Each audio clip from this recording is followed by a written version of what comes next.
নমস্কার বন্ধুরা, তোমরা সবাই কেমন আছো? দীপাস কিচেনের পক্ষ থেকে সবাইকে জানাই শুভ বিজয় দশমীর প্রীতি ও শুভেচ্ছা ও আন্তরিক অভিনন্দন। আজকে আমি মটন রান্না করে দেখাবো। এখানে নিয়েছি 2 কিলো মটন, নিয়েছি পেঁয়াজ কুচি, আলুগুলো লাল লাল করে আমি আগে থেকেই ভেজে নিয়েছি। নিয়েছি এখানে রসুন বাটা, আদা বাটা, জিরে ধনের গুঁড়ো, নিয়েছি কাঁচা লঙ্কা, শুকনো লঙ্কা বাটা আর একটু কাশ্মীরি লঙ্কার গুঁড়ো কালারের জন্য, আর টমেটো কেটে নিয়েছি। কড়াইতে বসিয়ে দিয়েছি গরম জল। কড়াইটা গরম হয়ে গেছে, এরপর দিয়ে দেবো সর্ষের তেল। সম্পূর্ণ রান্নাটা আমি সর্ষের তেলেই করব বন্ধুরা। ফোড়নে দিয়ে দিচ্ছি শুকনো লঙ্কা, আপনারা চাইলে গোটা গরম মশলা, তেজপাতা এসবও দিতে পারেন। দিয়ে দিচ্ছি পেঁয়াজ কুচি।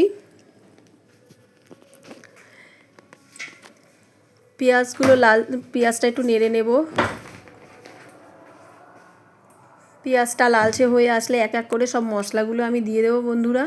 দিয়ে দিচ্ছি আদা বাটা, এরপর দিয়ে দেবো রসুন বাটা। আমি মশলাগুলো আমার মাংসের পরিমাণ অনুযায়ী নিয়েছি বন্ধুরা। আপনারা যদি আরও কম মটন রান্না করেন তাহলে একটু কম মশলা দিলেও চলবে। দিয়ে দিয়েছি জিরে ধনের গুঁড়ো, একটু ভালো করে নেড়ে চেড়ে নেব। এরপর দিয়ে দেব কাশ্মীরি লঙ্কার গুঁড়ো, শুকনো লঙ্কা, কাঁচা লঙ্কা বাটা। মাংসটা কিন্তু আমি লাল লাল ঝাল ঝাল একটু ঝোল ঝোল রাখবো বন্ধুরা। একটু ভালো করে নেড়ে চেড়ে নেব। দিয়ে দেব স্বাদ মতো লবণ,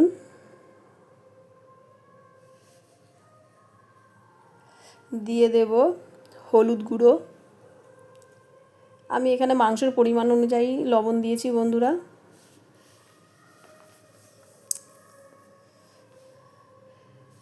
একটু ভালো করে নেড়ে চেড়ে নেব।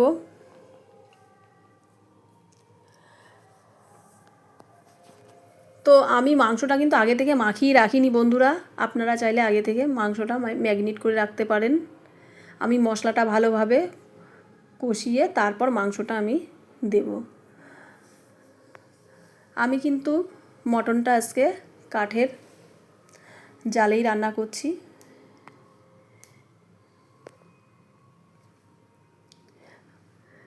ভালো করে একটু নেড়ে চেড়ে নেব যাতে না লেগে যায়, না পুড়ে যায়। কি সুন্দর কালার এসছে বন্ধুরা, দেখুন কি সুন্দর তেল ছেড়েছে মশলা থেকে। এরপর আমি মটনগুলো দিয়ে দেবো এক এক করে।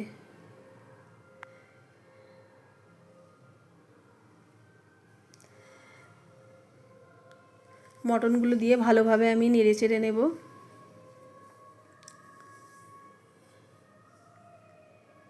ঘন ঘন নেড়ে নেব, না হলে লেগে যেতে পারে, পুড়ে যাওয়ার ভয়ও থাকে। একটু ঘন ঘন নেড়ে নেব।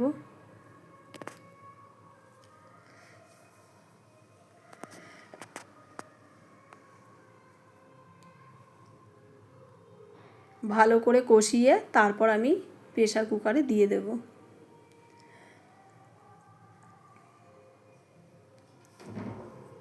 এই যে মটনটা আমার লাল লাল হয়ে এসছে। ভালো করে কষিয়ে নেব।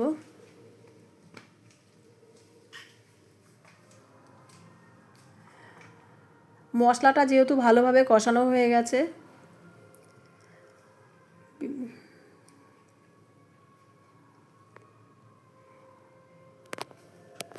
ভালোভাবে কষিয়ে নেব। ঘন ঘন একটু নেড়ে নেব যাতে তলা দিয়ে যেন না পুড়ে যায়। এরপর টমেটোগুলো দিয়ে দেবো। টমেটোগুলো লাস্টে দিয়েছি কেন, না হলে প্রথমে দিলেই গলে যেত বন্ধুরা। আপনারা চাইলে আরও পরেও দিতে পারেন বা আরও আগেও দিতে পারেন, যে যেরকম খেতে পছন্দ করেন সেরকমভাবেই দেবেন। এরপর একটু ভালোভাবে একটু কষিয়ে নেব।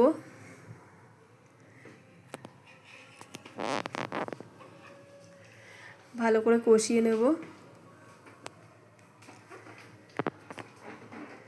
তো আমার কষানো হয়ে গেছে বন্ধুরা। এরপর আমি গরম জল দিয়ে দেব।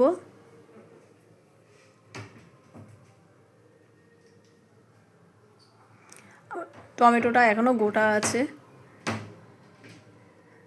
লাস্টে দিলে টমেটোটা আর কি একটু গোটা গোটা থাকে, খেতেও ভালো লাগে।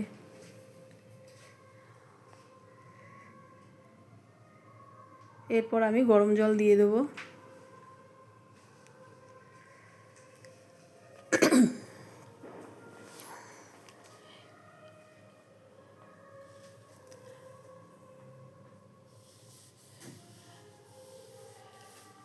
একটু ফুটে এলে তারপর আমি প্রেসার কুকারে দিয়ে দেব।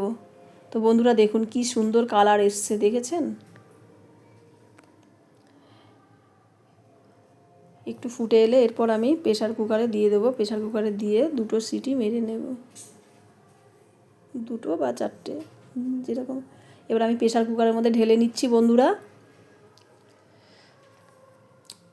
তো আপনারা এইভাবে বাড়িতে রান্না করে খাবেন, আশা করি আপনাদের ভালো লাগবে বন্ধুরা। কম সময়ে খুব সিম্পল পদ্ধতিতে রান্না এটা। এই যে আমি প্রেসার কুকারে সব ঢেলে নিচ্ছি এক এক করে।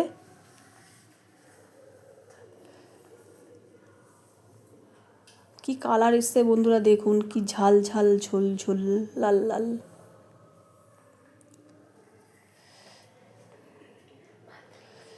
এরপর আমি প্রেসার কুকারে ঢাকনিটা আটকে দেব। আটকে আমি কাঠের জালেই বসিয়ে দেবো বন্ধুরা। কাঠের উনুনের জালটা নিভে গেছে, এই জন্য প্রেসারে আবার 2টো সিটি দিয়ে নিয়েছি। দেখুন বন্ধুরা কি সুন্দর কালার এসছে। আপনারা বাড়িতে এইভাবে বানিয়ে খাবেন, আশা করি আপনাদেরও খুব ভালো লাগবে। কম সময়ে খুব তাড়াতাড়ি হয়ে যাবে। যারা এইভাবে খেতে পছন্দ করেন রান্না করে খাবেন, আশা করি আপনাদেরও ভালো লাগবে। তো আমার মটনটা হয়ে গেছে বন্ধুরা। এরপর একটু দিয়ে দেবো চিনি। আপনারা কষানো তো দিতে পারেন, আমি এখন দিলাম চিনিটা। এরপর গরম মশলা দিয়ে নামিয়ে নেব। তো বন্ধুরা আমাদের লাইটের আলোতে একটু কেমন যেন কালচে লাগছে, কিন্তু কালারটা কিন্তু খুব সুন্দর এসছে বন্ধুরা। আশা করি বন্ধুরা আমার এই রেসিপিটা আপনাদের খুব ভালো লেগেছে। ভালো লাগলে লাইক কমেন্ট শেয়ার করবেন, আর অবশ্যই সাবস্ক্রাইব করবেন আমার চ্যানেলটিকে। আজ এই পর্যন্ত।